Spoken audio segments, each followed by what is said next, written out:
नमस्कार दोस्तों। चुनिंदा कहानियों की श्रृंखला में आज सुनेंगे युवा कथाकार आशा पांडे जी की कहानी यही एक राह। तो आइए सुनते हैं कहानी। चबूतरे पर गोबर रखकर वैदेही सीधी खड़ी हुई तो कमर की हड्डियों में तेज दर्द उठा। वैदेही ने अपने दोनों हाथ कमर पर रखकर गर्दन को ऊपर उठाया तथा कराहते हुए धीरे धीरे कमर को पीछे की ओर मोड़ा। कमर की हड्डियों से कट की तेज आवाज उठी, जिससे वैदेही को थोड़ी राहत महसूस हुई। सवेरा होने में अभी पहर भर से अधिक समय बाकी है, पर वैदेही की दिनचर्या शुरू हो गई है। आज शुक्रवार है, सुबह से ही भीड़ लग जाएगी। चबूतरा जल्दी लीप लेना है, नहाकर कुछ फूल तोड़ लाने हैं, जिन्हें नीम की जड़ के पास चढ़ा देना है। चबूतरे के एक और लोभान अगरबत्ती भी सुलगा देनी है। नीम की जड़ के पास जहां फूल रखना है, वहीं कहीं अगियार की व्यवस्था भी कर लेनी है तथा दिए में घी और बाती डालकर दिया लगा देना है।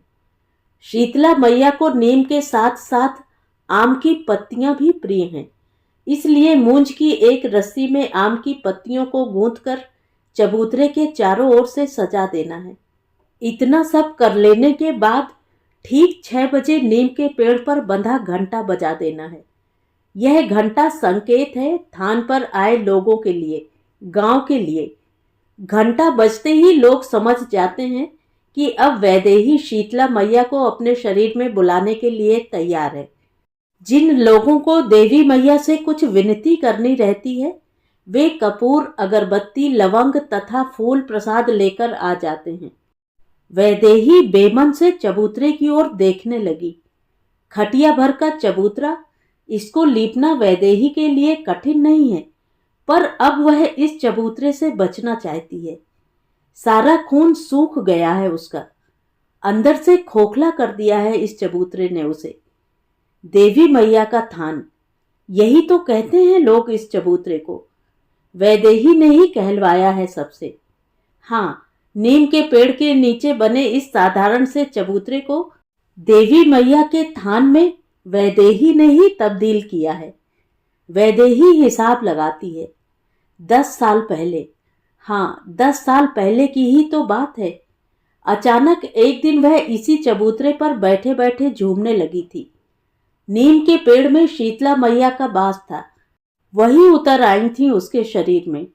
देखते ही देखते पूरे गांव के लोग वहां इकट्ठे हो गए थे तमाशा देखने के लिए। शुरुआत में सबको यह वैदेही का तमाशा ही लगा था। आस्था का बीज तो धीरे धीरे मन में उतरा था, लेकिन अब जड़ पकड़ चुका है। सुबह शाम दोनों जून 3-3, 4-4 घंटे के लिए चबूतरे के सामने लोगों का मजमा लगा रहता है। भरपूर चढ़ावा आता है। यूं वैदेही का स्वाभिमान उन चढ़ावे में चढ़ी चीजों को लेने में आज भी आहत होता है। कितनी बार तो आशीर्वाद के रूप में उन चीजों को भक्तों पर ही लुटा देती है। प्रसाद के रूप में चढ़ी मिठाइयों पर जब उसके दोनों नाती ललक कर टूट पड़ते हैं तो उससे सहा नहीं जाता है। अथाह वेदना होती है दिल में, जिसे दबाने की कोशिश में वह दरक दरक कर टूटती है, टूट टूट कर जुड़ती है। बहू समझती है वैदेही की पीड़ा, पर वह करे भी क्या, समझ कर भी बेबस बनी रहती है। इस जरा सी उम्र में उसने भी तो पहाड़ जैसे दुख देखे हैं। ब्याह कर आई तो 5-6 महीने बाद ही सड़क दुर्घटना में उसका पति चल बसा। गांव की महिलाएं, यहां तक कि पुरुष भी बहू को ही दोष देने लगे। न जाने कैसी गोड़ी थी कुलच्छनी की, आते ही पति को खा गई। वैदेही इन वाक्यों की तीक्ष्णता को समझती है। वेद कर रख देते हैं ये वाक, बस छटपटाना ही अपने वश में रह जाता है। वैदेही अपनी बहू को छटपटाने नहीं देगी। तनकर खड़ी हो गई। क्या कह रहे हो तुम लोग? कुछ तो सोचकर बोलो। मैंने अपना बेटा खोया है तो इसने भी अपना पति खोया है। उजड़ गया है इसका जीवन। भला कोई अपने ही हाथों अपना जीवन उजाड़ना चाहेगा क्या? मेरा बेटा दुर्घटना में गया, इसमें इसका क्या दोष? 3 माह का बच्चा है इसके पेट में, उसकी तो कुछ फिक्र करो। फिर बहू के पास आकर उसने बहू से कहा, इन लोगों को पता ही नहीं है बेटा कि ये क्या बोल रहे हैं। तुम चिंता मत करना, मैं ऐसा कुछ नहीं सोचती हूँ। वैदेही बोले जा रही थी, बहू की आंखें बरसे जा रही थीं। दुख से नहीं, इतनी अच्छी, इतनी समझदार सास को पाकर। वह दिन था कि आज का दिन है। वैदेही ही उसकी सब कुछ हो गई। शुरू के दिनों में जब वह विधवा हुई थी, तब उसके माँ बाप ने बहुत चाहा था कि बच्चे से निजात पाकर वह दूसरी शादी कर ले, इस तरह भावनाओं में न बर्बाद करे अपना जीवन। पर वह अड़ी रही। वैदेही को छोड़कर कहीं जाने का ख्याल तक उसके मन में नहीं आया। जानती थी वह कि उसके यहाँ बने रहने से ही वैदेही इस पहाड़ जैसे दुख को झेल पाएगी। पति का असमय वियोग वैदेही ने भी सहा था। जब उसके दोनों बेटे मात्र 15 साल और 12 साल के थे, तब से दोनों बच्चों को लेकर कुछ दिन के लिए वैदेही अपने भाई के घर चली गई थी। बड़ा घमंड था उसे अपने भाई पर। किसी तीज त्योहार को सूना नहीं जाने देता था उसका भाई। इस विपत्ति में भी उसे अकेला नहीं छोड़ेगा। पर जल्दी ही घमंड चूर हो गया, भ्रम बिला गया। जान गई वैदेही कि सारे नाते रिश्ते तब तक के साथी हैं जब तक अपनी स्थिति अच्छी रहती है। दोनों बच्चों को लेकर लौट आई थी फिर से ससुराल। तब से एक साहसी रूह बैठ गई है वैदेही के अंदर। बेटों के सामने कभी खुलकर रोई भी नहीं वह। जानती थी कि उसके आंसू बच्चों को और डरा देंगे। पति के यूं असमय चले जाने से सिर्फ उसकी दुनिया ही नहीं वीरान हुई है, बेटों के ऊपर से भी बाप का साया उठ गया है, एक घना आश्वस्त करता हुआ साया। उनके भी सपने बिखर गए हैं। तब जब वैदेही की भरी जवानी थी, उम्र यही कोई 32 से 35 साल, इकहरा बदन, गेहुआ रंग, बड़ी बड़ी आंखें, फूंक फूंक कर कदम रखना पड़ता था उसे। गांव देहात में खेती का काम करवाना ऐसी अकेली औरतों के लिए खासा तकलीफ दे था, पर वैदेही ने किया सब सिर्फ अपने साहस के बल पर। वैसे इस साहस को अपने भीतर बटोरने और उसे दिखाने में वह मन ही मन हर क्षण धराशायी हुई है। पेट की भूख को मार मार कर वैदेही ने अपने उभरे और गुलाबी गालों को गड्ढे में तब्दील कर लिया था तथा शीशा देखकर तसल्ली की सांस ली थी। अपना शरीर और जमीन दोनों बचाने में उसने कड़ी मशक्कत की थी। धीरे धीरे बेटे बड़े होने लगे तो वैदेही को सहारा मिला। बड़ी धूमधाम से उसने अपने बड़े बेटे की शादी की। बहू के आते ही उसके घर में बहार सी आ गई, पर भगवान को यह मंजूर नहीं था। शादी के 6 महीने बाद ही बेटा सड़क दुर्घटना में चल बसा। वज्र फट पड़ा था घर पर। कुछ दिनों तक बिलखने के बाद वैदेही ने अपना साहस समेटा तथा एक बार फिर से अपने सीने पर पत्थर रखकर खड़ी हो गई, जो कुछ बचा है उसे संभालने के लिए। उसका छोटा बेटा 20 वर्ष का हो चुका है, उसी के सहारे संभाल लेगी वह घर। कितना अहम होता है घर में पुरुष का होना। अब तक की जिंदगी में बात बात पर महसूसा है वैदेही ने। नहर में पानी आया था। उस दिन वैदेही के खेत में सिंचाई करने की बारी थी। जब वैदेही अपने खेत में पानी लगाने के लिए नहर पर पहुंची तो प्रधान के छोटे भाई के खेत में पानी लगाया जा चुका था। प्रधान का भाई था, इसलिए दबंगई दिखा रहा था। डरना तो वैदेही ने कब का छोड़ दिया था। सो उफनती हरहराती नदी की तरह भिड़ गई प्रधान के भाई से। वह भी कहां पीछे हटने वाला था। वैदेही उसकी नाली बंद करके पानी को अपने खेत की ओर मोड़ती तो प्रधान का भाई फिर से नाली को काटकर पानी अपने खेत की ओर मोड़ ले जाता। अंत में खींच उठा था वह। फावड़े से ऐसा वार किया कि वैदेही के हाथ से खून की तेज धार निकल पड़ी। सुनकर दौड़ पड़ा था उसका बेटा। प्रधान के भाई से भी भिड़ गया और ऐसा भिड़ा कि अगर आसपास के लोग न दौड़े होते तो वह गला दबाकर उसकी जान ही ले लेता। पति की मृत्यु के बाद जब वैदेही के दोनों बेटे छोटे थे, तब भी उसकी ओर से लोगों से लड़ पड़ते थे।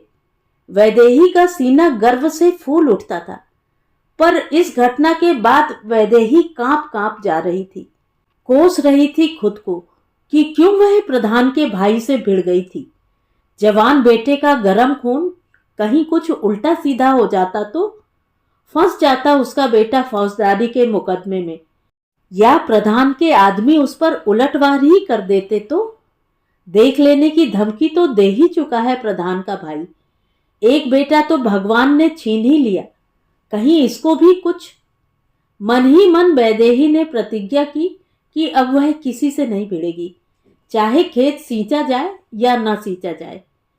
खेत खलिहान का काम करके जब वैदेही घर में पहुंचती है तो घर में पसरी मुर्दानगी, बहू का मुरझाया चेहरा उसे चैन नहीं लेने देता। ऊपर से घर की दीनहीन अवस्था और दिन दिन फूलता बहू का पेट। लालच में पड़ गई थी वैदेही। बहू के निर्णय के विरोध में कुछ न बोल पाई थी। उसके बेटे की निशानी जो थी बहू के पेट में, कैसे कह देती कि बच्चा गिराकर मुक्त हो जाओ और अपने माँ बाप की बात मानकर कर लो दूसरा ब्याह। पर अब कभी कभी लगता है उसे कि उस समय वह कितनी स्वार्थी बन गई थी। पहाड़ सा जीवन कैसे काटेगी बहू अकेले। वैदेही ग्लानि से भर जाती है और इसी ग्लानि के चलते विचारों का एक नया अंकुर फूटा है वैदेही के दिमाग में। छोटे बेटे के साथ बहू का दूसरा ब्याह, अगर ऐसा हो जाए तो। पर ना तो वह बेटे से कह पा रही है और ना ही बहू से। क्या सोचेंगे दोनों। उलटकर कुछ कह दिए तो शर्म से मर नहीं जाएगी वैदेही। कैसे कहेगी कि तुम लोग नहीं समझ रहे हो, यह घर को बचाने का प्रयास है। बहुत कुछ करना पड़ता है घर के लिए, यह जिंदगी है। भावनाओं का कोई स्थान नहीं होता है जीवन में। उसने तो यही जाना है, यही भोगा है और देख भी यही रही है दुनिया में। इसलिए तुम दोनों भूल जाओ अपनी अपनी इच्छाओं को और बैठ जाओ मंडप में। यह कोई नई या अनहोनी बात नहीं है, ऐसा होता है। उसके घर में भी हो जाए तो क्या फर्क पड़ेगा। पर लाख सोचे वैदेही, किंतु उसका मुंह बच्चों से ऐसी बातें करने के लिए खुलता ही नहीं। जब बहू को बेटा हुआ तो वैदेही छुप छुप कर खूब रोई थी। समझ नहीं पा रही थी कि यह खुशी का अवसर है या दुख का। बच्चे के जन्म का समाचार सुनकर वैदेही की ननंद भी आ गई थी। एक दिन देवर भाभी को हंसते बतियाते देखकर ननंद ने वैदेही से कहा, राधे की बहू, घर में इतनी सुंदर जोड़ी है, तुम्हें दिखती नहीं। क्या कह रही हो दीदी, मैं कुछ समझी नहीं। अपने दिल की बात ननंद के मुंह से निकलते देख भीतर ही भीतर खुश हुई थी वैदेही। अब इतना भी अनजान मत बनो राधे की बहू। सुधीर का ब्याह बहू के साथ क्यों नहीं कर देती हो। और साथ ही यह भी जोड़ गई कि तुम तो खेती बाड़ी में लगी रहती हो। दो जवान दिल घर में एक साथ, कुछ ऊंचा नीचा हो जाएगा तो क्या करोगी। वैदेही को झटका लगा। ननंद का यह दूसरा वाक्य नहीं पचा उसको। वह अपने बच्चों को जानती है, फिर भी चुप रह गई। क्या बोले, अनहोनी को होते देर भी तो नहीं लगती। वैसे उसकी ननंद उसके मन की ही बात कह रही थी, इसलिए वैदेही मुद्दे की बात पर आ गई। कैसे दीदी, कैसे कहूं मैं उन दोनों से। यह क्या इतनी सीधी बात है जो कह सकूं मैं। तुम्हारा मन है, बुराई ही क्या है दीदी। तो फिर ठीक है, मेरे ऊपर छोड़ दो, मैं करूंगी दोनों को समझाने का प्रयास। उस दिन से जुट गई थी बड़ी ननंद अपने प्रयास में। यह इतना आसान नहीं था। 3 वर्ष लग गए थे दोनों के दिलों को जोड़ने में। न जाने दोनों का दिल जुड़ा था या घर परिवार की भलाई सूझी थी। 3 वर्ष बाद दोनों ने हाँ कह दी। गांव भर में तरह तरह की बातें फैली थी। कुछ लोगों ने सराहा तो कुछ लोगों ने थू थू भी किया, किंतु वैदेही ने किसी की परवाह नहीं की, कर दिया दोनों का ब्याह। जब बहू दोबारा पेट से हुई तो एक संगीत सा झरने लगा था वैदेही के मन से। पास पड़ोस में जहां अब तक वह कटखनी औरत के नाम से बदनाम थी, वहां उठना बैठना बोलना बतियाना शुरू कर दिया था उसने। बेटा नौकरी करने मुंबई चला गया था। हर महीने मनी ऑर्डर भेजता था। खेत का अनाज और मनी ऑर्डर से पैसे। दुनिया बदल गई थी वैदेही की। फिर एक दिन मुंबई से चिट्ठी आई, बेटा सख्त बीमार है, कैंसर हो गया है उसे। पहली बार वैदेही ने तब सुना था इस बीमारी का नाम जब उसके अपने पिता चल बसे थे। डॉक्टर ने कुछ ऐसा ही नाम बताया था, कैंसर। अब अपने बेटे की बीमारी का यह नाम सुनते ही कांप कर जड़ हो गई वैदेही। यह एक अप्रत्याशित समाचार था। उसे लगा मानो वह भी धीरे धीरे मर रही है। बेटे ने चिट्ठी में लिखा था कि वह मुंबई के टाटा मेमोरियल अस्पताल में भर्ती है। माँ को तथा बीवी बच्चों को देखना चाहता है। सबको मुंबई बुलाया है उसने। खेती में हुए अनाज के अतिरिक्त पैसा बस बेटे के मनी ऑर्डर से ही देखने को मिलता था। इधर 5-6 महीने से बेटे का मनी ऑर्डर आना भी बंद हो गया था। हर महीने कुछ न कुछ बहाना लिख भेजता था वह। वैदेही कहाँ अनुमान लगा पाई थी कि मनी ऑर्डर न आने का कारण बेटे की बीमारी हो सकती है। अब मुंबई जाने के लिए, बेटे की दवा के लिए पैसा तो चाहिए। औने पौने दाम में 2 बीघा जमीन बेच दिया था वैदेही ने। बहू के भाई को साथ लेकर सब लोग मुंबई आ गए। पता चला कि बीमारी का अंतिम स्टेज है। 15 दिन भी बेटे के साथ नहीं रह पाई। वह सबको छोड़कर दुनिया से चला गया। बहू एक बार फिर विधवा हो गई। उसके आंसू रुकने का नाम ही नहीं ले रहे थे। पर वैदेही बेटे की लाश को एकटक देखते हुए खड़ी थी। रोए भी तो किसके सहारे। अंतिम संस्कार के लिए लाश को बिजली से चलने वाले शवदाह गृह में भेजा गया। वैदेही का बड़ा नाती, जिसकी उम्र 6 साल से अधिक नहीं थी, उसे भी पिता को अग्नि देने के लिए ले जाया गया। मुखाग्नि तो उसको नहीं देनी पड़ी, पर बिजली की बटन तो उसी से दबवाई गई। उछलकर किलकते हुए उसने पुट्ट से बटन दबाया था। उधर पिता राख में तब्दील हो रहा था, इधर वह नन्हा बच्चा बार बार बटन दबाना चाह रहा था। कितना अद्भुत! छोटी सी बटन, पुट्ट की आवाज, रोमांचकारी खेल। बच्चे को देख देख कर वैदेही का कलेजा फटा जा रहा था। जबरदस्ती उसने बच्चे को वहां से हटाया था। अब वैदेही के कुनबे में 2 छोटे बच्चे, जवान बहू और वैदेही का टूटता साहसवर बचा है। 15 साल की थी तब इस घर में ब्याह कर आई थी। 45 की होते होते पति तथा 2 जवान बेटों को गंवा चुकी। वैदेही की समस्याओं का अंत यही नहीं होना था। उस शाम वैदेही मजूर खोजने निकली थी। खेत में गेहूं की फसल तैयार खड़ी थी, उसकी कटाई करवानी थी। शाम तक सारे मजूर खेत खलिहान से निपटकर अपने अपने घर आ जाते हैं। यही सोचकर वैदेही शाम को निकली थी। एक घर से दूसरे घर का चक्कर लगाते हुए 2 घंटे से ऊपर हो गए, लेकिन एक भी मजूर न मिला। सब ने कहीं ना कहीं काम पर लगे होने की बात कह दी। वैदेही को लगा कि सब उसे जानबूझकर मना कर रहे हैं। अब वह निस्सहाय है ना। बेटा था तब यही सारे मजूर बड़ी अदब से बात करते थे। निराश वैदेही घर लौट आई। दरवाजा भीतर से बंद था।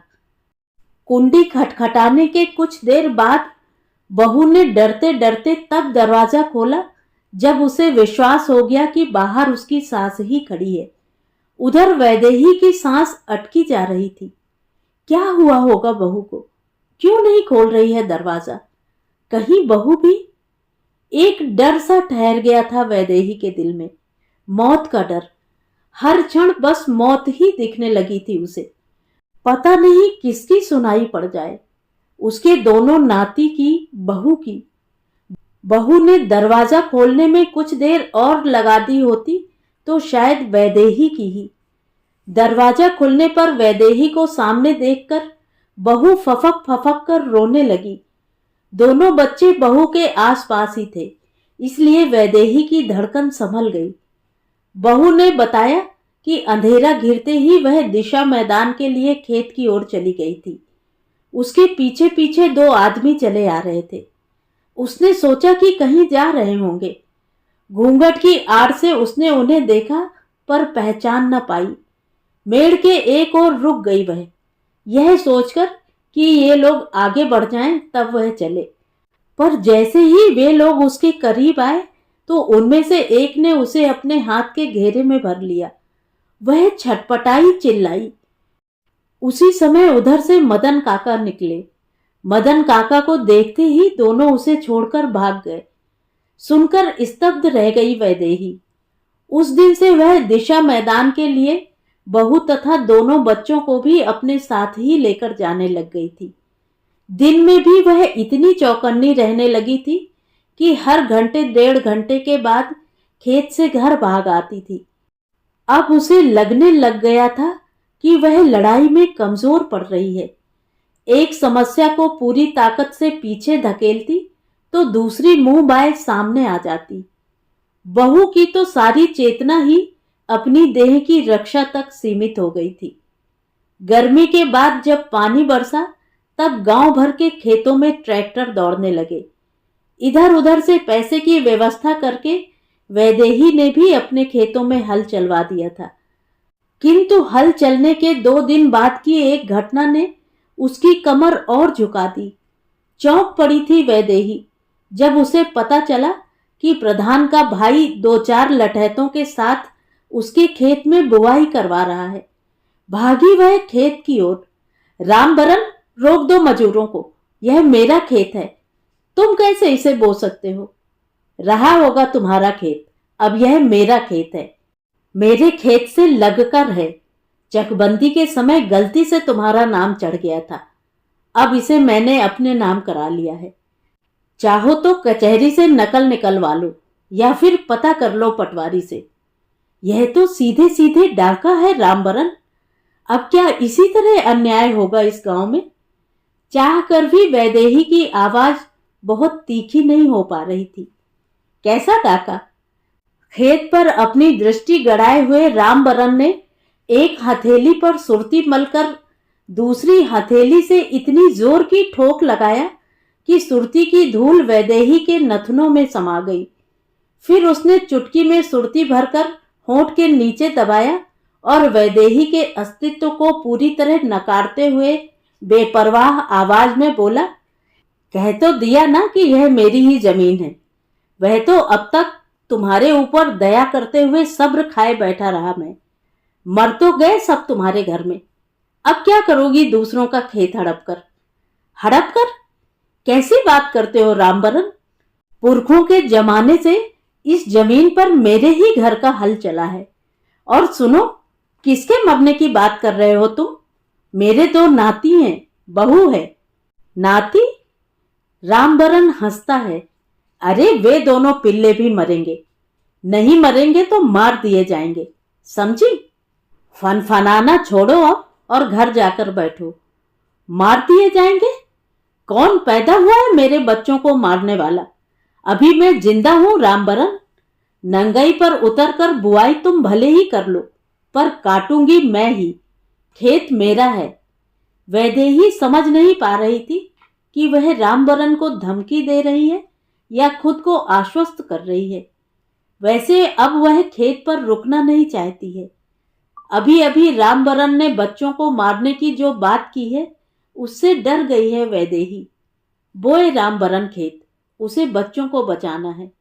वह घर की ओर भागी। वैदेही ने कह तो दिया कि फसल की कटाई वही करेगी, पर जानती है कि वह नहीं कर पाएगी। ऐसे ही 10 लठैत फिर लाएगा रामबरन। लठैतों की भी क्या जरूरत, अकेला रामबरन ही उस पर भारी है। पुलिस थाना, कोर्ट कचहरी जाने के लिए कौन है उसके पास? न आदमी का सहारा है न पैसे का। ऐसे ही एक एक खेत सरकता गया हाथ से तो भूख से ही मर जाएंगे सब।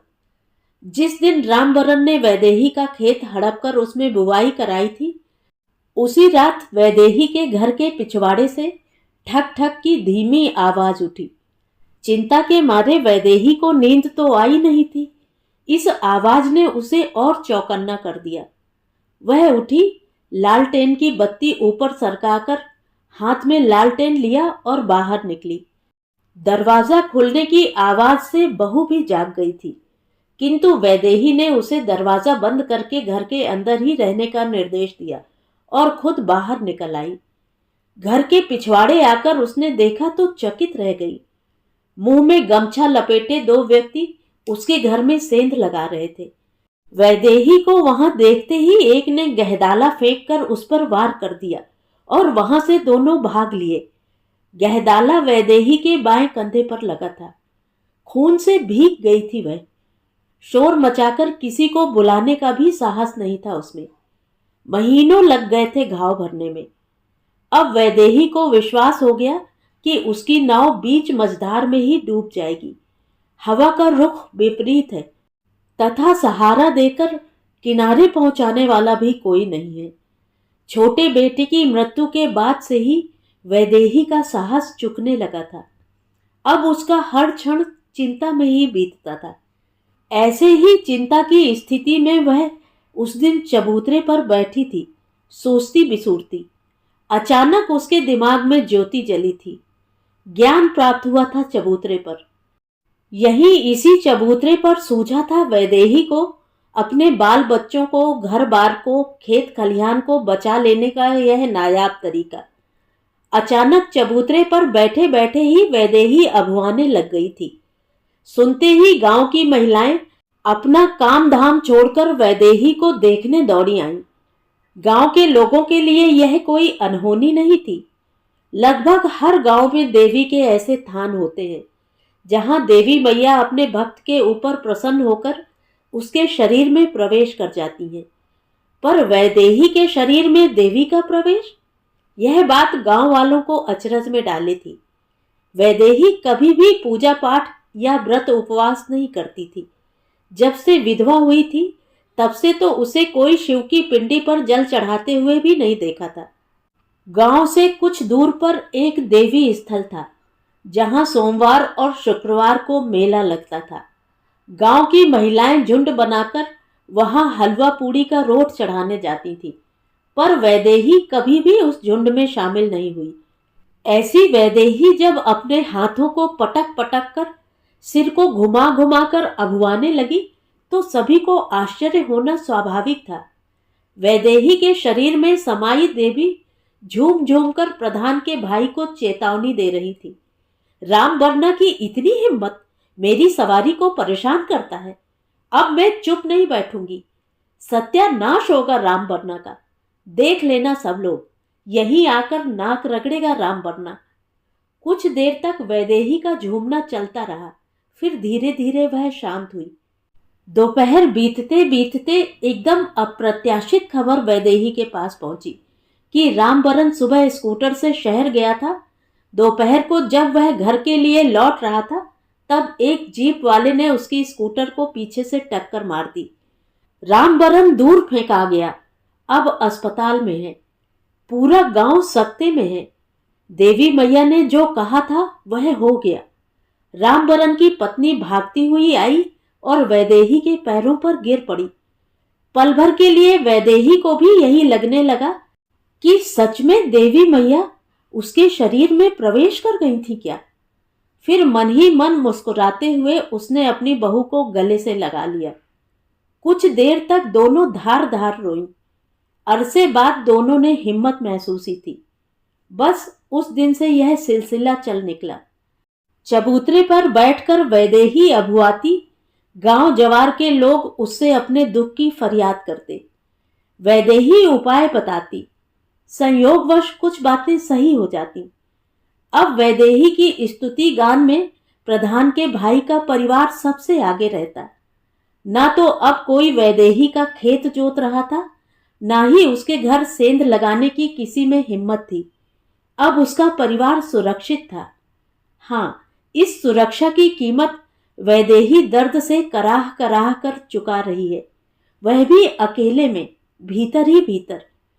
उसे ये राह कभी नहीं भाई।